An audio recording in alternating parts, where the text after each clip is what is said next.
Trump, on the heels of securing a running mate and the Republican nomination for president, appeared at a rally last night for the first time since his attempted assassination 1 week ago. They keep saying he's a threat to democracy. I'm saying, what the hell did I do for democracy?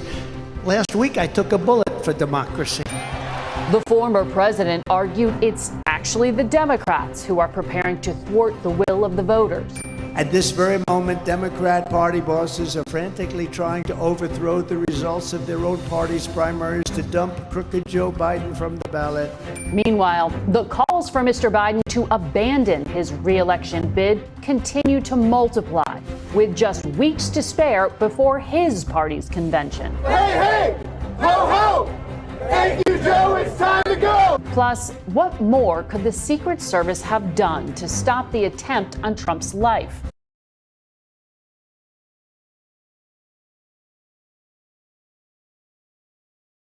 We'll check in with the chairman of the House Intelligence Committee, Ohio Republican Mike Turner. 2 days after Donald Trump survived an assassination attempt at a Pennsylvania rally, a federal judge in Florida dismissed the charges brought by special counsel Jack Smith for Trump's mishandling of classified documents. Those counts had been widely viewed as the most serious charges out of all the felony counts he faces in federal and state courts. That same day, the Republican National Convention kicked off in Milwaukee, and Mr. Trump selected Ohio's junior Senator J.D. Vance as his running mate. And it was a rough week for Mr. Biden following both his COVID diagnosis and the ongoing debate within the Democratic Party about whether he remains at the top of the ticket. So despite this epic security lapse, Donald Trump has praised the Secret Service detail and their actions last Saturday. I know you said the director of the Secret Service should resign if she's not fired first. Correct. You get to ask her questions tomorrow. What do you want to know? Well, the failures are just absolutely outrageous and incredible. You know, first you start asking the question, Take a look at what happened.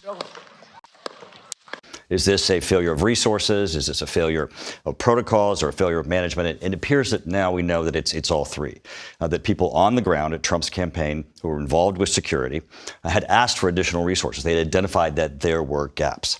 Now, what's interesting is when we had our briefing and the Secret Service gave us their own timeline admits that 9 minutes before Donald Trump took the stage, that they were aware of a particular threat and still let Donald Trump take the stage. And then, as we also know from their own timeline, they didn't take a shot to take out the shooter until Donald Trump himself was shot.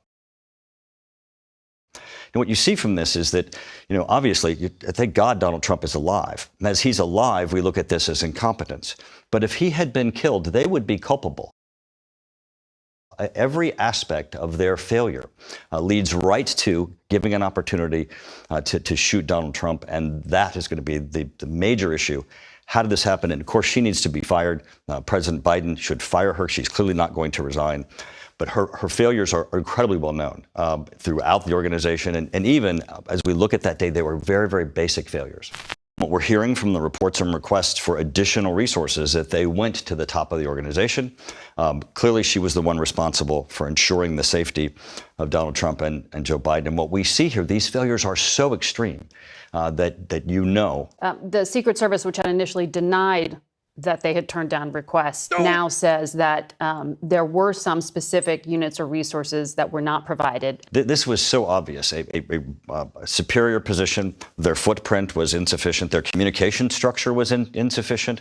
There was no way for anybody to communicate forward what was occurring. What? And on that day, everything that occurred resulted in President Donald Trump not being protected from this site, and resulted in almost him losing his life. Is he a lone actor? Really? We say he was a lone shooter. Was he a lone actor? What really motivated this shooter is going to be very important. Regardless of what kind of threat he was, the failures by the Secret Service are extreme. He walked in with a ladder. He had a rangefinder. He had a weapon. He got onto a roof that was within short distance. All of these failures are obvious failures. And that's clearly why the Secret Service needs scrutiny, and the director needs to be fired. Take a look at what happened. They used COVID to cheat. It's all a sham.